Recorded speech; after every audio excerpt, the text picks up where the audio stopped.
مقام ربه ونهى النفس عن الهوى فإن الجنة هي المأوى يسألونك عن الساعة أيان مرساها فيم أنت من ذكراها إلى ربك منتهاها إنما أنت منذر من يخشاها كأنهم يوم يرونها لم يلبثوا إلا عشية أو ضحاها صدق الله العلي العظيم.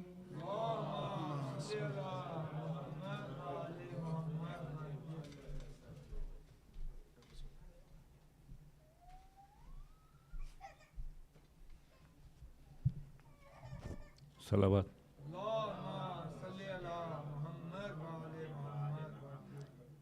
سمجھے بھی تم شہادت عظمیٰ سے کیا ہوا، یوں بادہ حفاظت قرآن ادا ہوا، دھاروں میں خون کی سرخی توحید تھی عیاں، دھاروں میں خون کی سرخی توحید تھی عیاں، جس دم کے سر حسین کا تن سے جدا ہوا، سمجھے بھی تم شہادت عظمیٰ سے کیا ہوا، جادے پر حق کے بعد شہادت بھی دور ہو، جادے پر حق کے بعد شہادت بھی دور ہو، اے دوستو سمجھ کو تمہاری یہ کیا ہوا، سمجھے بھی تم شہادت عظمیٰ سے کیا ہوا، اٹھو قدم ملا کے چلو حق کی راہ میں، اٹھو قدم ملا کے چلو حق کی راہ میں، شبیر کے لہو سے ہے جادہ بنا ہوا، سمجھے بھی تم شہادت عظمیٰ سے کیا ہوا، اے دل رے رضا میں ہے کافی وہ ایک نشان، اے دل رے رضا میں ہے کافی وہ ایک نشان، اصغر کے خون سے ننھا سا کرتا بھرا ہوا، سمجھے بھی تم شہادت عظمیٰ سے کیا ہوا، قرآن و اہل بیت ہی ہیں رہبران حق، قرآن و اہل بیت ہی ہیں رہبران حق، مومن وہ ہے جو ان سے نہ ہرگز جدا ہوا، سمجھے بھی تم شہادت عظمیٰ سے کیا ہوا، یہ وعدہ حفاظت قرآن ادا ہوا، صلوات.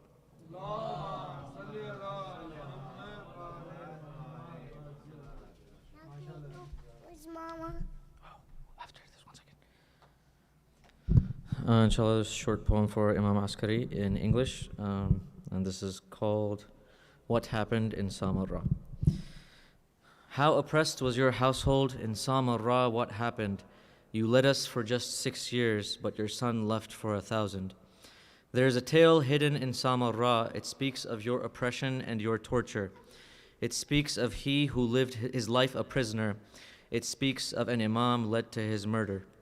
Not just brought to Samarra, but to your death you were summoned. You led us for just 6 years. Your son left for 1,000. The son of orphans murdered as an orphan, chosen by God, yet to Samarra taken. What kind of age and what kind of oppression when a divine king a tyrant would summon? Born in the darkest of times, but a spark of light you glistened. You led us for just 6 years. Your son left for 1,000.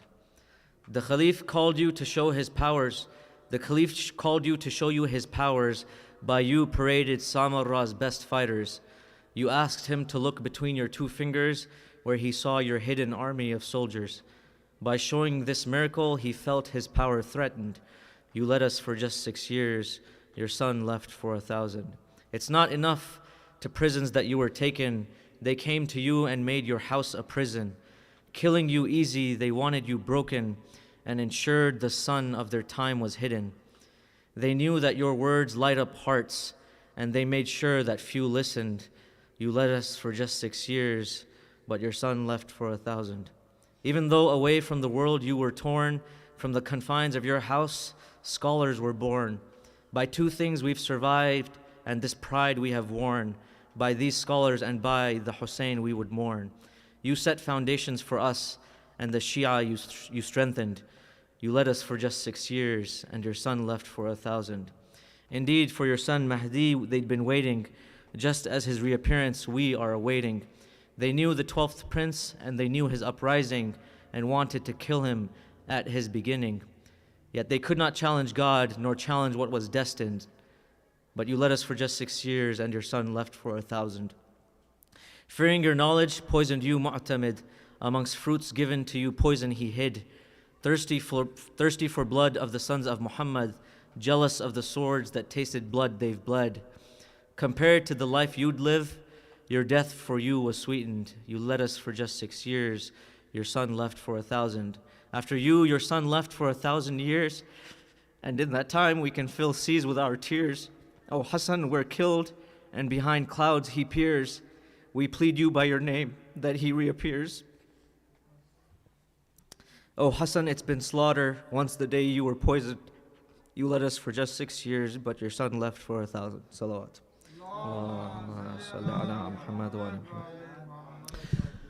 As you all know, this is the last night of our majalis for the Muharram Safar series, so I want to thank everyone's attendance and timeliness, as well as all the scholars that came during this time, as well as, of course, Sheikh Jafar here. So inshallah, without further ado, if we can all move towards the front and welcome Sheikh Jafar to the minbar with a salawat ala Muhammad wa ali Muhammad.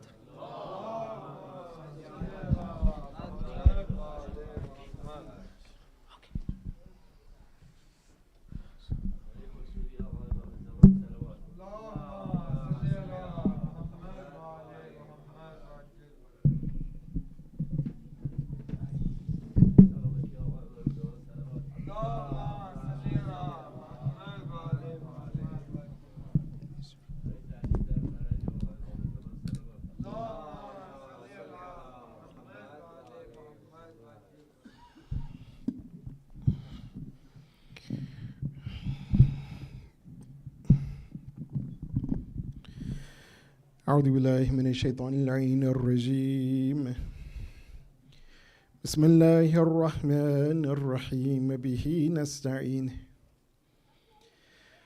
الحمد لله الذي جعل الحمد مفتاحا لذكره وسببا للمزيد من فضله ودليلا على آلائه وعظمته ثم الصلاة والسلام على خير خلقه سيدنا ونبينا وحبيب قلوبنا أبي القاسم المصطفى محمد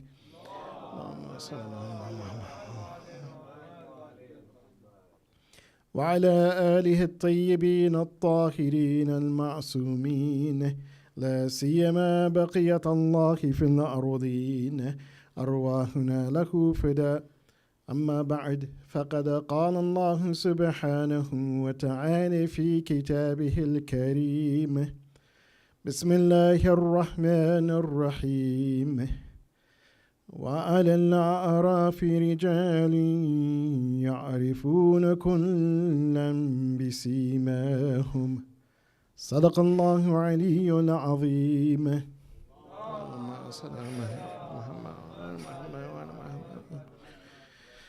السلام عليكم ورحمة الله وبركاته جميع المؤمنين والمؤمنات. First and foremost, I give my condolences to the Imam of our time, Imam Hujja Ajal Faraj Sharif, and to all of you on the occasion which we have come to commemorate, and that is the Shahadat of Imam Hassan al-Askari alayhi afdal salatu wassalam.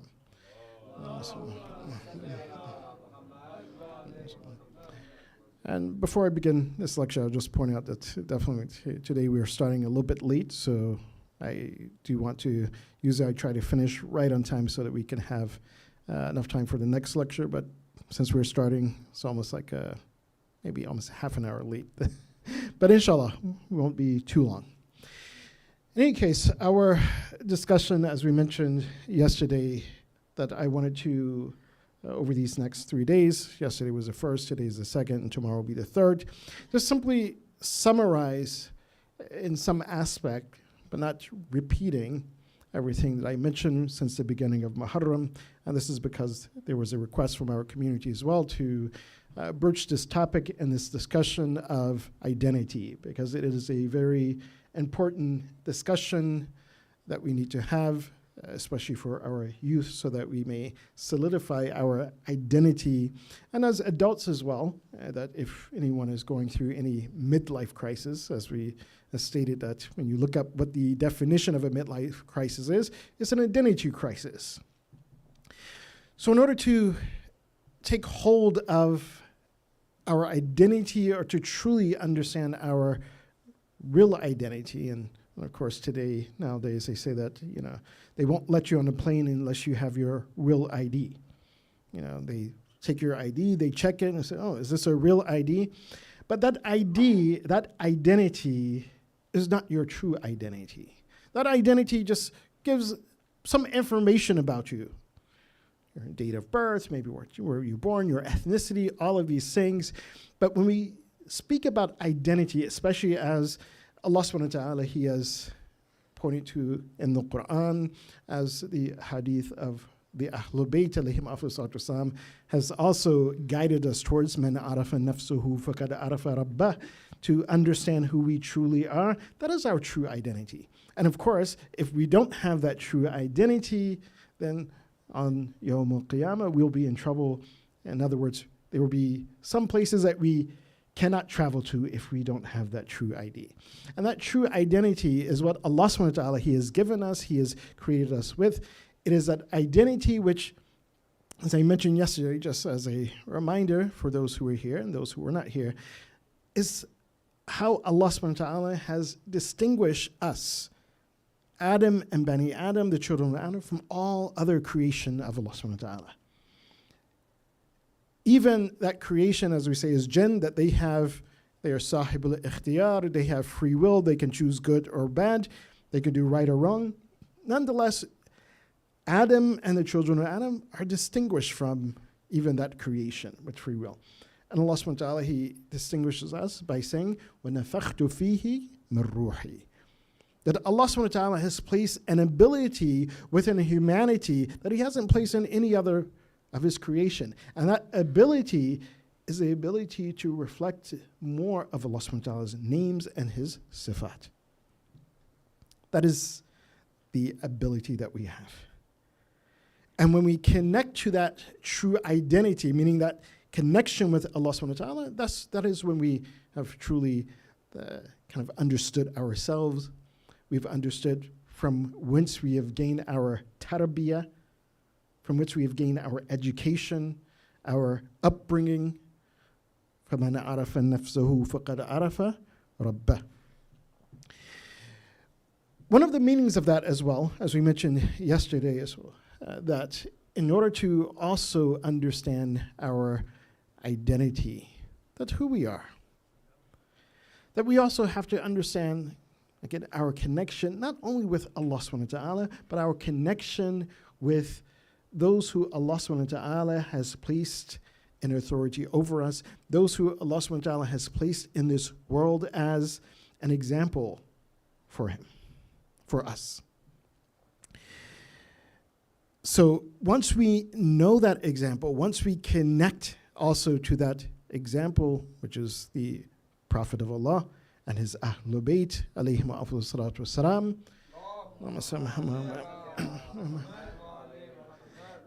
then we will begin to truly also know ourselves. Our identity also will become solidified. We won't have any confusion about who we are. We will have that identity, which is often the slogan mentioned at the beginning of Muharram or throughout Muharram and Safar, especially in the Urdu language when they say Husayniyat Zindaba wa Yazidiyat Murdiba. So that Husayni identity is what we want to adopt. Meaning those values and those principles that we see in Imam Hussein, those values and principles that we see in all of the Ahlul Bayt alayhim afdalus salatu wassalam. So that is how we solidify our identity. That is how we also become recognized, as Allah subhanahu wa ta'ala, he states in Surah A'raf, so chapter 7 of the Quran, verse 46, which I recited in the beginning, where Allah subhanahu wa ta'ala says, وَعَلَى الْأَعْرَافِ رِجَالٌ يَعْرِفُونَ كُلًّا بِسِيمَاهُمْ. That upon the elevated place, and this is during the, right before the judgment comes, that they will see humanity, they will see the creation of Allah subhanahu wa ta'ala coming towards that place for judgment. And they will know each and every individual by their signs.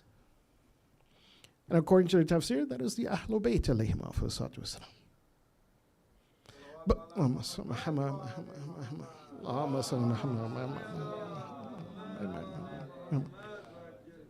So there are signs of those individuals who are truly followers of Ahlul Bayt, and they will recognize that.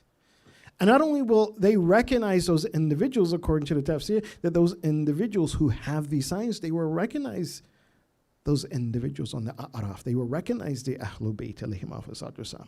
It's almost, there's a mutual recognizing between the two individuals. Among those signs, as we mentioned, that Imam Hassan al-Askari alayhi salatu wasalam,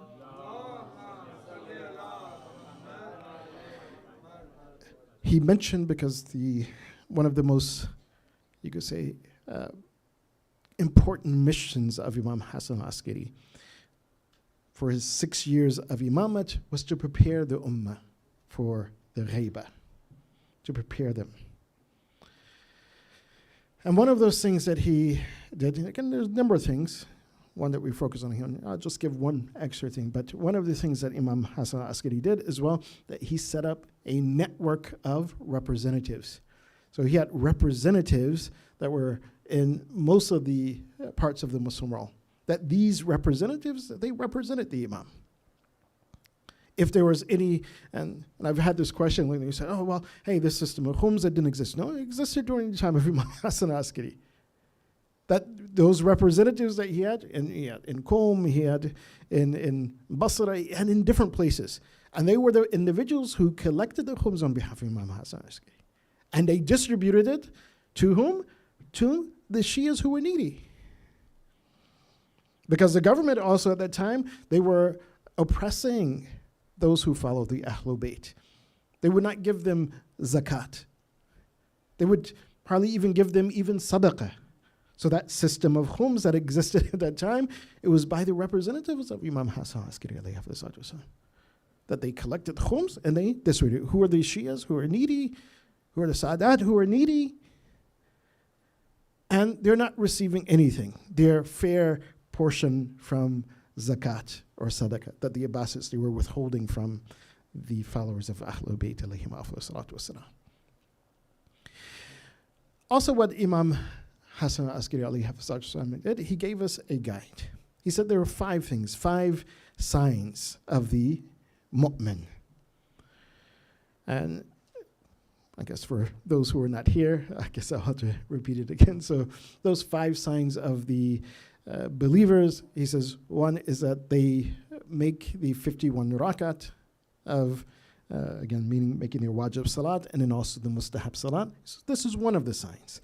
The other sign is ziyaratu arba'in, which our focus is on this. The third sign, he says, is takhattum bil yamin, to wear a ring upon the right hand. Of course, as I said, if we basing it on the sunnah of Ahlul Bayt, they often engrave something on their ring as well as a reminder about their connection to Allah subhanahu wa ta'ala. The fourth thing is ta'firul jameen, to prostrate upon the earth. And the fifth was al-jahru bi bismillahir rahmanir rahim, to recite bismillahir rahmanir rahim aloud when they're reciting the al-Fatiha.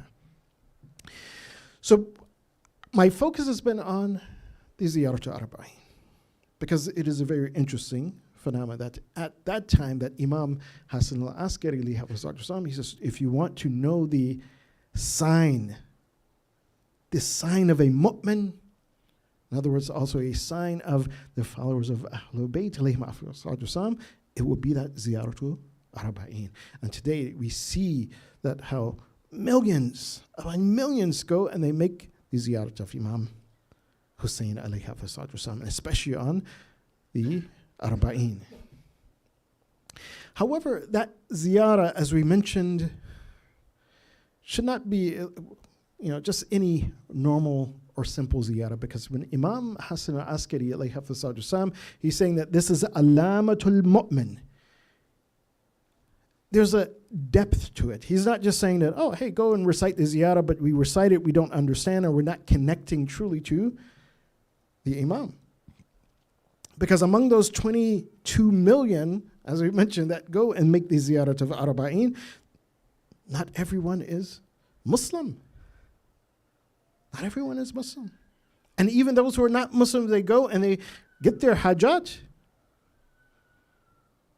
Why? Because there's a barakah, there's a great blessing in making that ziyarah. And among the Muslims who are going for the ziyarah to Arabic, not everyone is Shia. Not everyone says that they are followers of Ahlul Bayt alayhim afsalatu wasalam. Not everyone.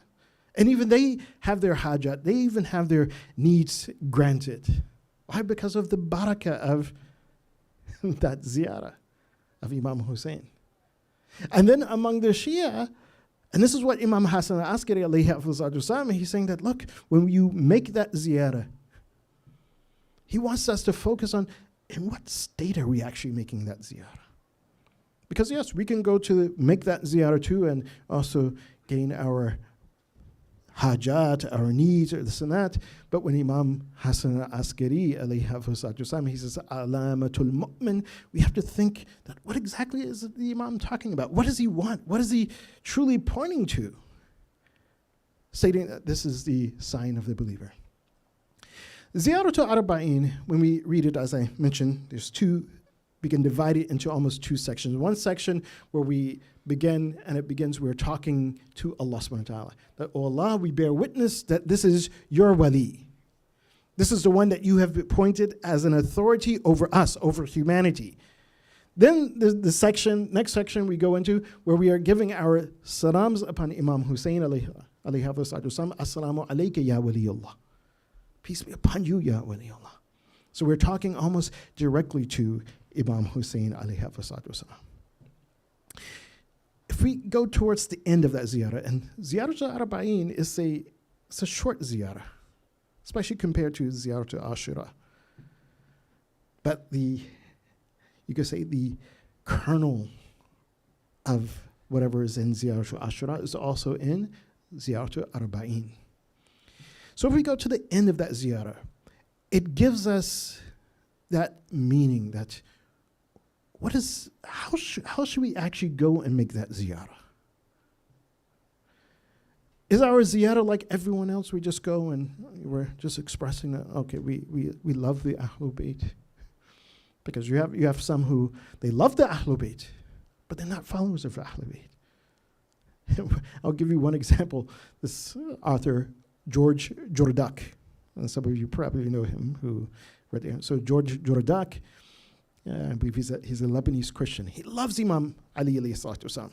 And he wrote a book about Imam Ali alayhi salatu wasalam, the fada'al, the greatness of Imam Ali. Even in the beginning of the book, he says, Ya Ali, he says, oh Ali, he says, I'm not your Shia, ولكن أحبك, but I love you. So is our ziyarah, should it be in that state that, oh, wait, we just love the Imam and not truly follow the Imam? So when Imam Hassan Askari, he says, Alamatul mu'min ziyaratu arba'in. It means that in that last part of the ziyaratu arba'in, where we say, Ashhadu, and we're speaking directly to Imam Hussein alayhi salatu wasalam at the time. Ashhadu anni bikum mu'min. We tell Imam Hussein, Ashhadu anni bikum mu'min. So Imam Hussein, he's the fourth Imam. But we're saying that, yeah, Imam Hussein, I'm bearing witness. I'm letting you know, I'm expressing to you that I believe, I am mu'min bikum. I have iman in you, ya Imam Hussein, and your fathers, and your, meaning Imam Ali alayhi salatu wasalam, Rasulullah sallallahu alayhi wa sallam. I have iman in your children, the Imam alayhim salatu wasalam, Imam Zain al-Abidin, all the way to Imam Zaman. You're making that commitment, as I said, that ziyarah is a bay'ah. So that person who goes, and I'll say this, when we go to make that ziyarah, we can often go in a state that, oh, you know what? Yes, I have this need, I have this hajat, I'm going to go. Because there are times and places of dua. Again, in our ulama, they've written about this. There's a time when you make dua, and that dua will be answered. For example, the night of Qadr. There's a place of dua, and in that place of dua is a place of barakah, in Mecca, for example. But all of the shrines of the Ahlul Bayt, alayhim afasadu, they are a place of dua. Also, one of the times of dua as well is after ziyarah. Even if you haven't gone, I'm sitting here, I'm making the ziyarah, they said, make a hajat after you recite ziyarah. So that is also one of the times of dua that your dua is answered, after ziyarah. After ziyarah.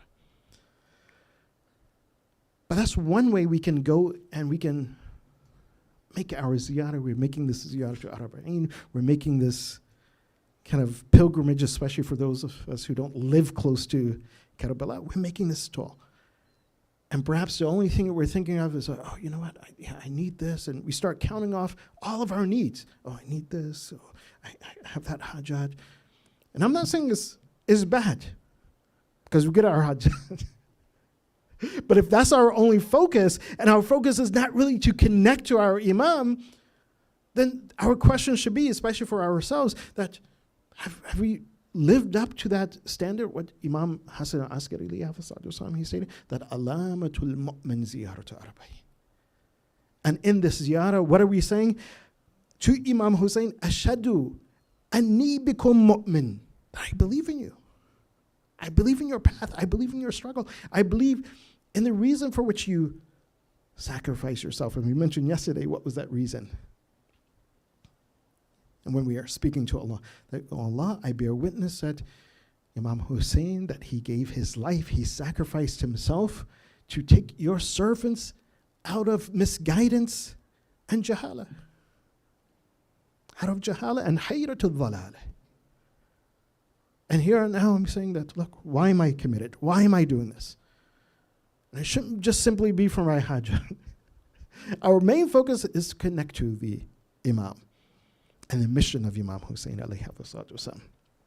Ashhadu anni bikum mu'minun wa bi iyabikum muqin. And I have certainty, ya Imam Hussein, I'm coming here because I have certainty of your return, the return. Meaning Imam Zaman Ajal Faraj al-Sharif.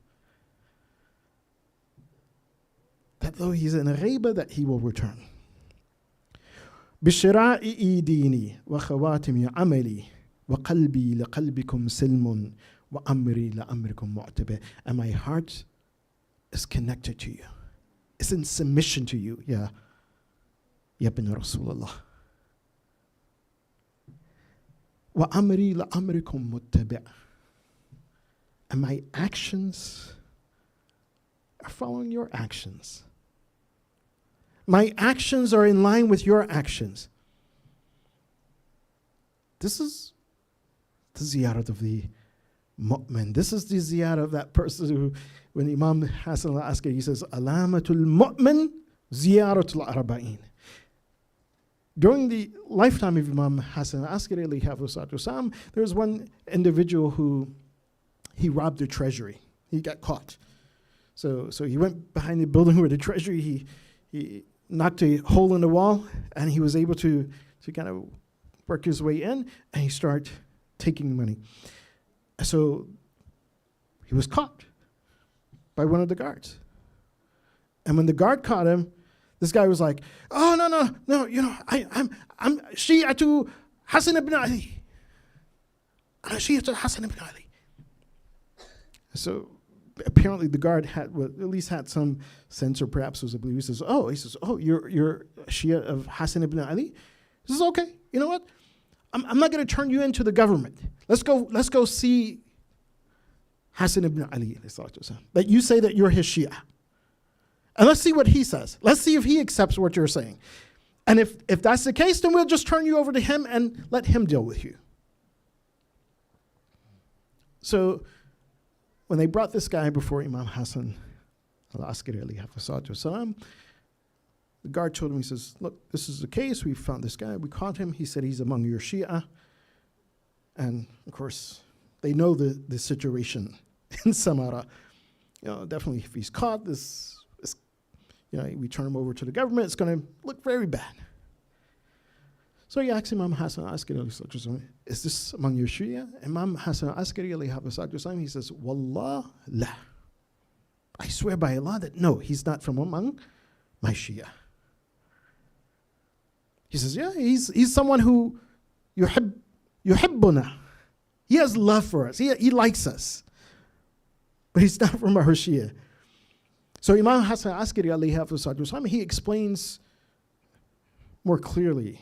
He's like, "Look, our Shia are those individuals yatba'u awamirna wa yanha an nawahina." He says, our Shia are those people muttabi', that whatever we command, they follow. They don't leave anything that we command. And whatever we forbid, they stay away from. This is our Shia.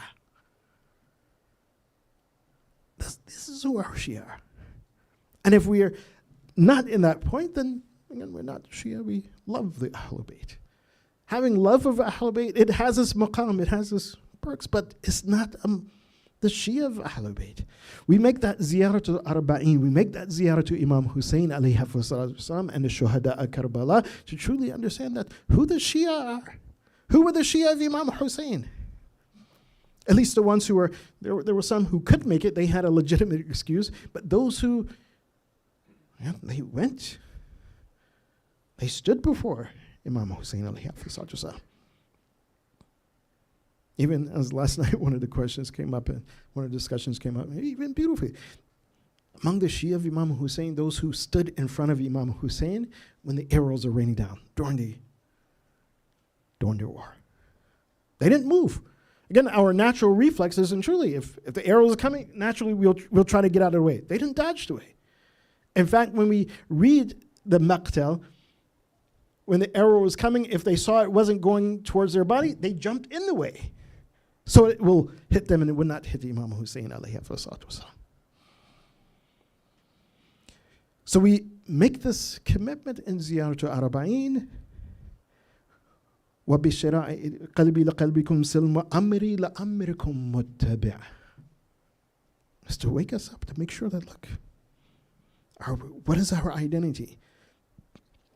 Are we among those who just simply wrote the letters to our Imam, like the people of Kufa? And Muhib, if you want to understand Muhib also, even in the history of Karbala, and once Imam Hussein, he actually says, what is the state of the people in Kufa? And he was told, well, their hearts are with you, but their swords are against you. They like you, but at the end of the day, if they have to take up the sword to save their own skin, that's what they're going to do. Subhanallah. وَالنُّصْرَةِ لَكُمْ مُعِدَّةٌ حَتَّى يَأْذَنَ اللَّهُ لَكُمْ فَمَعَكُمْ مَعَكُمْ وَلَا مَعَ غَيْرِكُمْ. وَالنُّصْرَةِ مُعَدَّةٌ لَكُمْ. And that's my help, or I'm preparing myself, again, preparing myself to help you. And it's plural, lakum. So it's about the Ahlul Bayt alayhim afsatu, not simply about Imam Hussein. Yes, we're going and we're making that ziyarah to Imam Hussein alayhi afsatu, but what are we committing to? We're committing to, Ya bin Rasulullah, that your son, your grandson, Imam al-Hujjah Ajr Faraj Sharif, he is the Imam of our time, and the way your companions helped you, that we are preparing ourselves to help the Imam of our time. وَالنُّصْرَةِ لَكُمْ مُعَدَّةٌ. I'm prepared to help. I'm prepared to make that stand. But then the question is, and this is the question, how do we help? That statement of Imam Hussein is not simply for Karbala. It's not simply for the time of Ashura. هَلْ مِن نَاصِرٍ يَنْصُرُنَا. Is there someone to help us? Stands today. And when we make the ziyarah to Arabain, what are we saying? نُصْرَتِي لَكُمْ مُعَدَّةٌ. You called out, I'm here. لَبَّيْكَ يَا Hussein. لَبَّيْكَ يَا Hussein. Again, as I said, that ziyarah, for it to be that alamatul mu'min, we have to understand that ziyarah as a renewing of our commitment to Imam Hussein, a renewal of our commitment to the Imam of our time, to the Ahlul Bayt alayhim salatu wasalam. So the question, how do we help the Ahlul Bayt alayhim salatu wasalam in our time, right here, right now?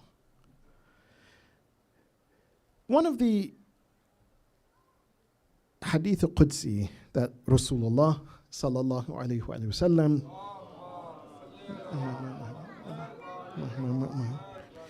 that he stated, he says that Allah subhanahu wa ta'ala told him, أَحَبُّ الْخَلْقِ إِلَيَّ الْقَوَامُونَ بِحَقِّي.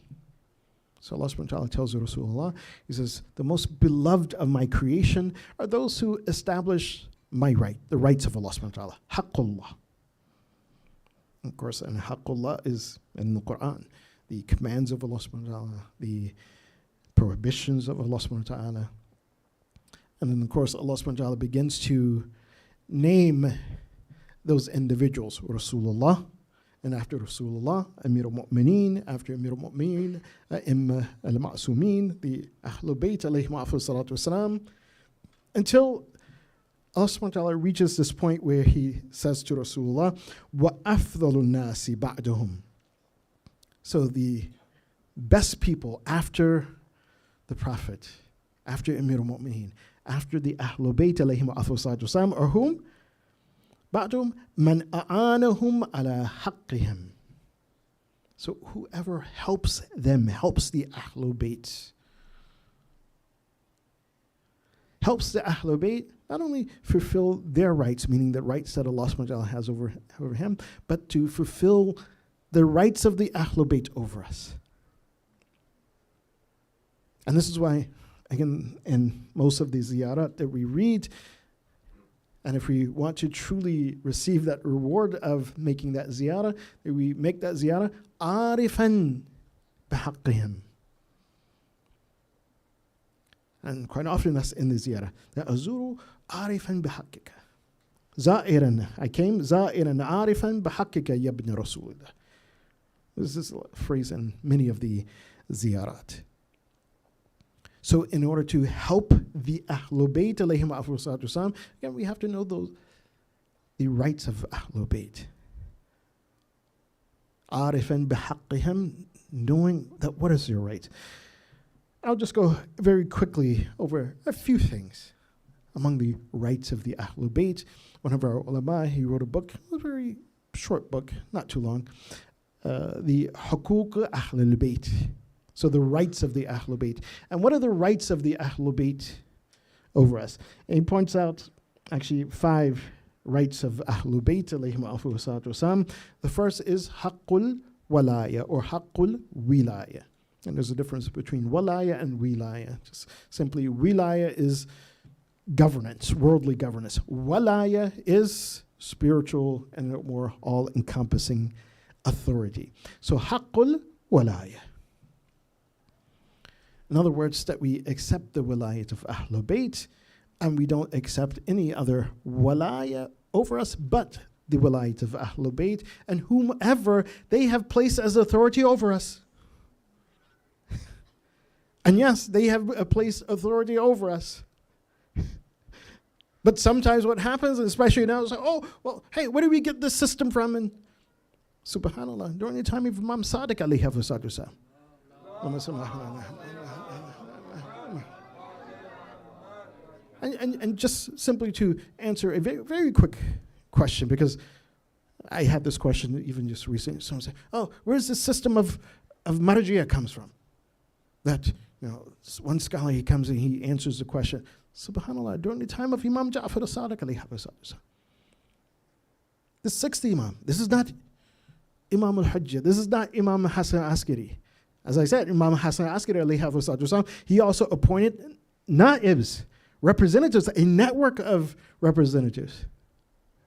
But Imam Sadiq alayhi salatu, during the lifetime of Imam Sadiq alayhi salatu, even during a time where other people had access to him, Imam Sadiq alayhi salatu, he told his students, he said, go sit in the Masjid al-Nabawi. Wastaftu nas. That when people come and they ask you about the affairs of their religion, their faith, their a'mal, their actions, he says, give them the fatwa. Wastaftu nas.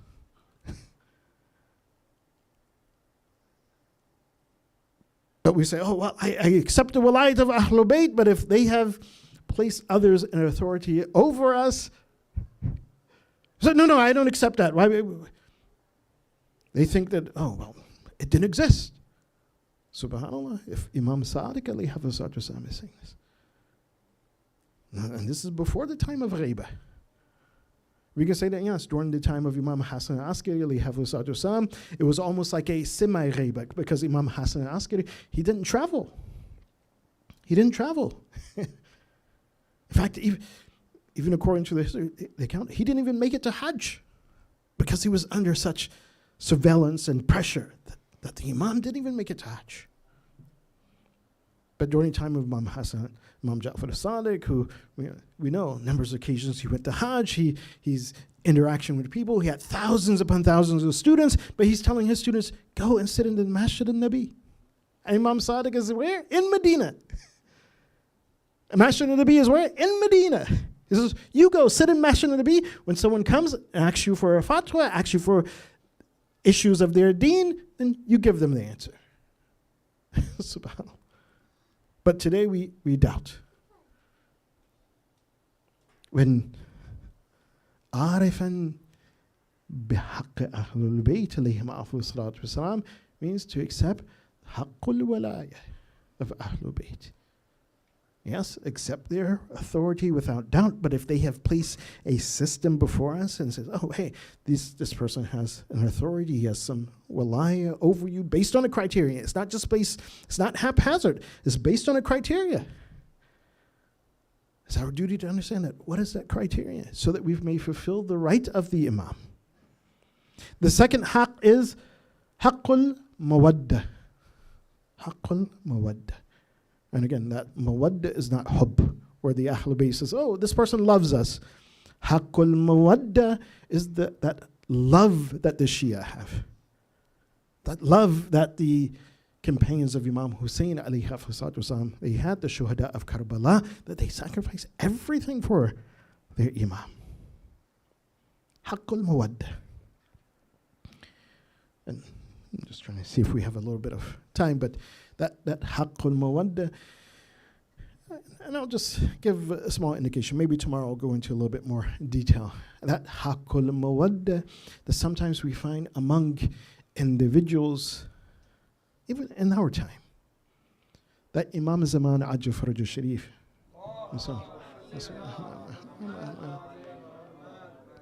He selects as individuals who carries out things on his behalf. He tells them to do certain things.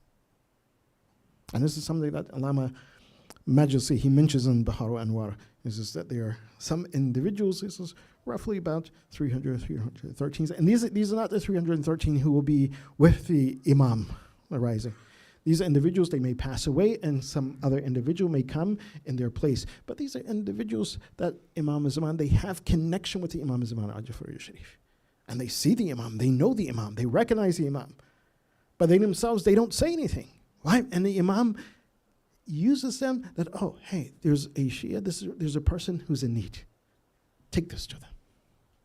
Or do this. And there are a number of accounts of that. And inshallah, tomorrow as we celebrate the Imamat of Imam Zaman, inshallah, maybe I'll go into a little bit more detail.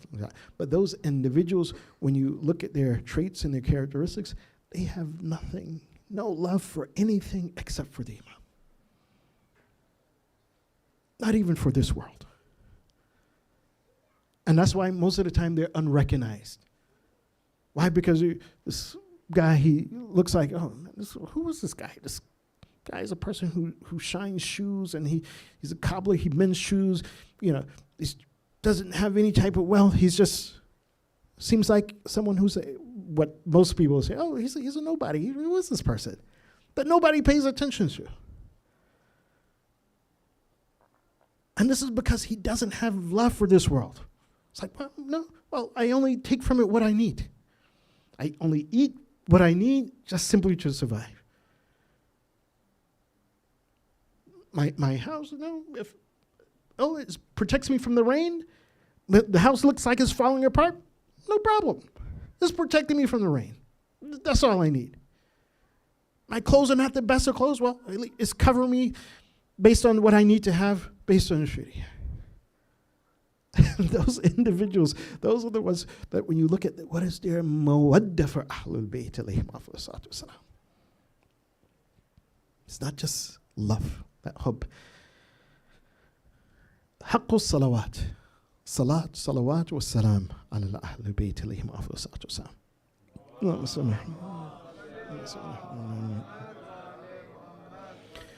This is a haqq, this is a right of Ahlul Bayt. But only if we knew also what the value of that salawat was. And this is not the place of it. But that salawat, the blessings and barakah goes back to that person.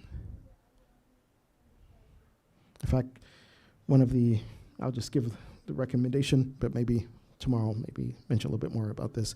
Sayyid Abul Hassan Isfahani, Ayatollah Sayyid Abul Hassan Isfahani, among the Urafa, Ulama, Urafa. In fact, when Ayatollah Bahjat, he was also in Najaf to study, his marja taqlid was Sayyid Abul Hassan al-Isfahani. Sayyid Abu Hassan al-Isfahani, he was one of those individuals who had a very close connection also with Imam Zaman Ajafar. And one thing that he would always tell his students, he was like every morning, he says every day when you go out, he said, as you're stepping foot out in the house, he says, give salams to Imam, your Imam. This is the Imam of your time. Assalamu alayka ya Hujjat ibn Hassan. And he said, and after you give that salam, he says, ask for one thing, one hajjah. And of course, he's among the Urafa'is, and I say, oh, hey, salam alayka ya Hujjat ibn Hassan, you know what? I need $50 today, just to make it.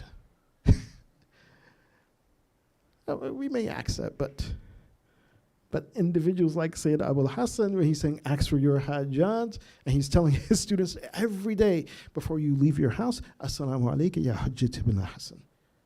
Remember your Imam every single day, the Imam of your time, every single day. So one of the haqs of Ahlul Bayt is haqqul salatu was salam. And we do this also in the ziyarah. Haqqul fay. I'm not going to go too much into this, but understanding that everything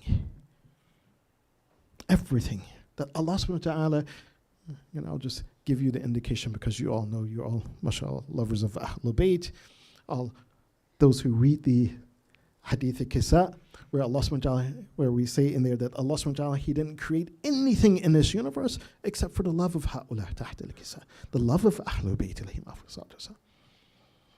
So Haqqul Fay is also understanding that, look, everything belongs to the Imam. This piece of land that I have, this piece of land where my house is, well, yes, I'm using it, I have it. But if I have to give it to the Imam, I will give it to the Imam. This is Haqqul Fay. Having that awareness that whatever we have is by the barakah of the Ahlul Barakah of Muhammad wa ali Muhammad alayhi wa sallam.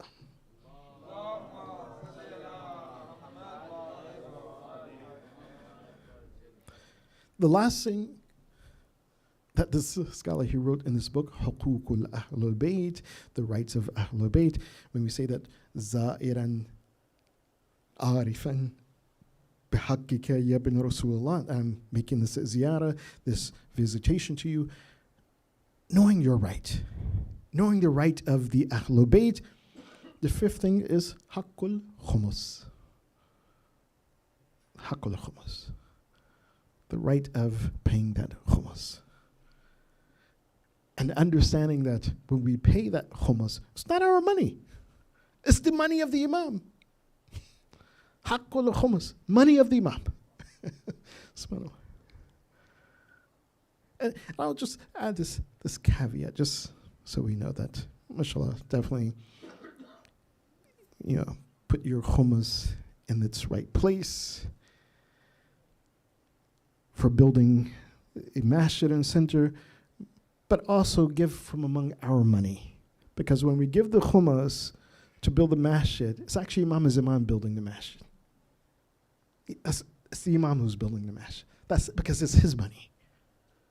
Sahm al-Imam that goes into building the masjid is the Imam's money. So the Imam is building the masjid. So yes, give our homes to build the masjid, meaning that Imam is building the masjid, but also from our own money we give to make sure that we are building a masjid, that we get barakah as well in the building of that masjid. Even if it's $5, $10, $100, or whatever, that we have given from among our money, not the money of the Imam, but our money in order to build the masjid. So anytime anyone goes and they make salat in that masjid, they make dua in that masjid, that we reap the barakah of it. We get some blessings from that. But haqqul khums is the haqq of Imam. It's the right of the Imam. It's not our right. That, oh, hey, this is my money and I can... No. What you separate, you calculate, you separate. This is the rights of the Imam. And the portion that's the Sadat is the right of the Sadat. It's not our right. And I'll end just simply with this, that how do we help the Imam in our time? How do we help the Imam? And this is something that Imam Amir al-Mu'mineen Ali ibn Abi Talib alayhi salatu wasalam,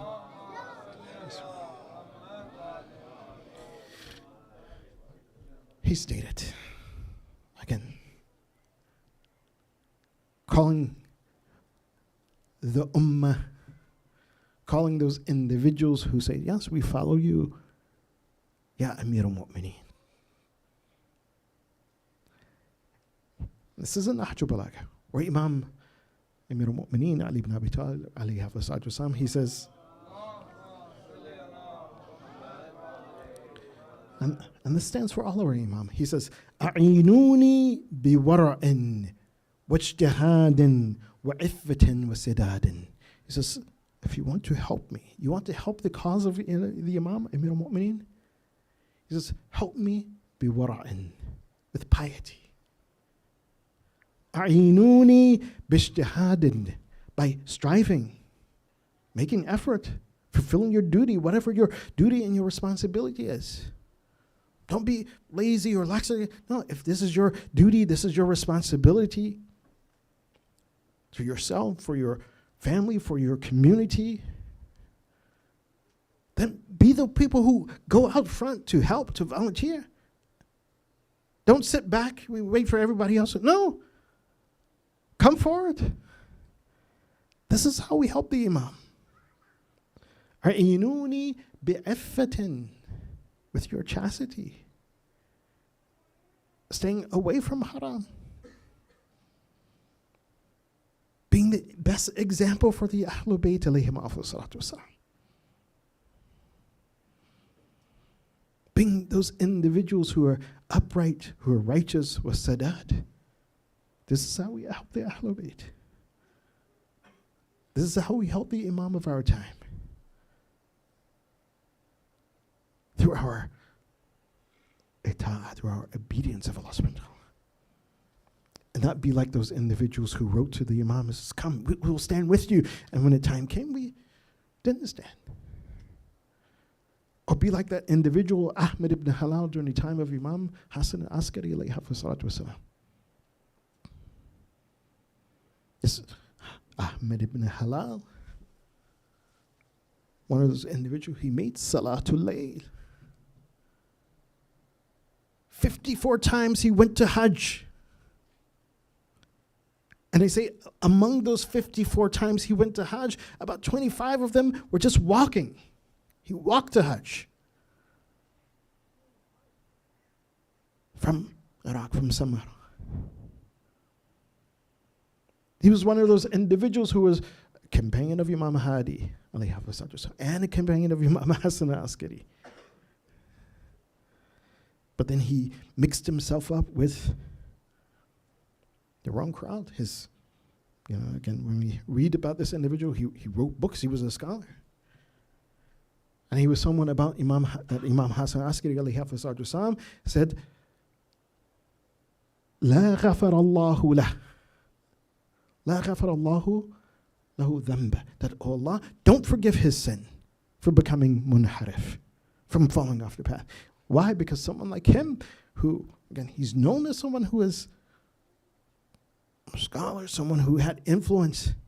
Because when someone like that deviates, he's not deviating himself. A whole group of people becomes deviated with him. So Imam Hassan Askari says, Ya Allah, don't forgive him of his sin. Because he caused others to deviate from the path. And Imam Hassan Askari says, he warned people, Ihdharu, be warned, be careful of this person. Be careful. So when we say alamatul mu'min is ziyaratu arba'in, it's not just the appearance. It's that connecting and truly adopting the Husseini identity. Being those who are committed to our Imam, committed to the path of the Ahlul Bayt. One of those individuals during the time of Imam Hassan Askari alayhi wasallam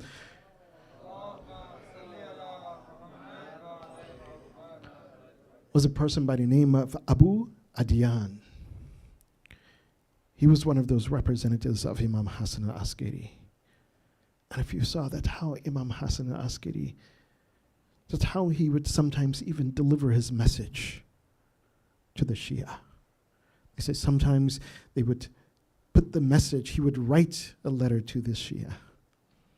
And the person who came to visit him would have a cane. The cane was hollow. The message, the letter of Imam Hassan Askari would be put in the cane would close up, and the person would leave out with the cane. This is the pressure that the Imam was under. Because they wouldn't think that there's the letter and the message of Imam Hassan Askari in the cane. Abu Adiyan was one of these individuals. And Abu Adiyan, he said that he visited Imam Hassan Askari while he was ill. That moment in which we knew that, he said, I knew that Imam Hassan Askari, that he would die from this illness. And Imam Hassan Askari told Abu Adiyan, he says, that go and deliver my message. Take this message, these letters, and he was going over to Basra and other places. He says, but Ya Abu Adyan, he says, when you come back, after about 15 days, he says, when you come back, my body will be upon the maghsal. My body will be upon the station where my ghusl will be given.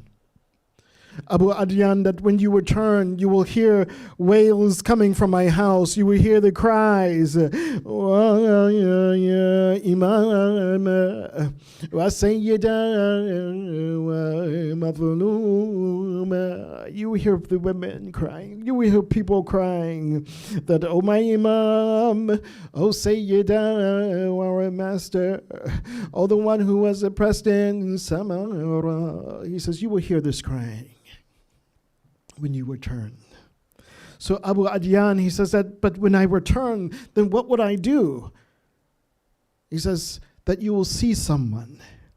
He says, there will be a young boy that he will come and he will ask you for the answers to my letters. He says, this is Imam al-Hujjah, this is the Al-Qa'im. He says, Ya ibn Rasulullah, that in that time when I return, what shall I do? He says that when you come back, he says, the one that you see that will pray over my body, this is the Imam al-Hujjah, this is the Qa'im. He says, the one, he will not only ask you for the letters, he will pray over my body, and then he will tell that what is the amount of the money that people have sent. They said, Abu Adyan, that he left. And when he returned, as Imam Hassan al-Askari told him, he said that he saw that the people were gathered around the house of Imam Hassan al-Askari, that people were in mourning, they were crying, wa sayyida, wa mazluma, wa masmuma. He said that as he entered, he saw that again, the body of Imam Hassan al-Askari, that it was upon the maghsal, it had been given the shroud.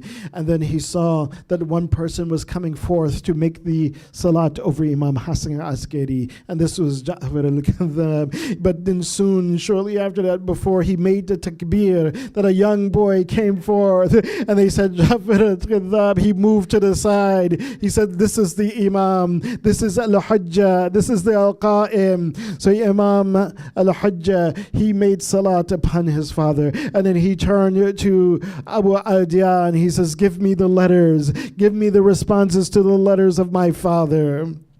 And so Abu Adyan, that he knew that this was the Imam al-Hujjah. But the way the scene was described at that time, it was almost as if Imam al-Hujjah, because he had to prove his imamat, that some people were not sure, but Abu Adyan, he was clear that this is Imam al-Hujjah, but others were not clear that this was the Imam al-Hujjah, and he saw that Imam al-Hujjah, time and time again, to establish this Hujjah, that he is the Imam al-Qa'im. It was almost as if the Imam, he didn't have time to even mourn the loss of his father. But tell me that how difficult is that? How difficult is it for one person, especially a young boy, not being allowed time to mourn for his father? This was the opposite of what happened in Karbala. They said that after all of the shuhada, that they were on the plains of Karbala, that Imam Zayn al-Abidin, that he was ushered through the headless bodies of the shuhada of Karbala. That Imam al-Hujjah, that today, that as you would have mourned, that perhaps you didn't have a moment at that time to mourn, but afterwards you mourn. But today we say, Ya Imam al-Hujjah, Ya Imam al-Hujjah. We know that how it feels to lose a loved one. We know that how it feels to be at loss for Ya Imam al-Zaman, as we say in our dua, Allahumma inna nashku ilayka faqda nabiyyina wa ghaybata waliyina. That, oh Allah, we complain about the loss of our Rasulullah and the ghayba, the occultation of our Imam, that when our Imam is not with us, we feel that loss as well. As we say in the dua of mourning, the dua of nudba, أين وجه الله الذي إليه يتوجه الأولياء. Where's the one who we should face and we should look towards? In this time, where's the one who represents Allah? أين السبب المتصل بين الأرض والسماء. This is Imam Zaman. Where's the one who connects the heavens and the earth? أين صاحب يوم الفتح وناشر راية الهدى. Where's the one who raised the banner of guidance, the one who will be triumphant in the end of time? But what will the Imam Zaman do? What will his mission be? A part of his mission that we should connect to, especially as we read the Ziyaratul Arba'in. أين الطالب بذحول الأنبياء والأبناء الأنبياء. What is the Imam Zaman's mission? Where's the one who would take revenge for the killing of the Anbiya, the killing of the prophets of Allah, and the killing of the children of the Prophet of Allah? أين الطالب بدم المقتول بكربلاء.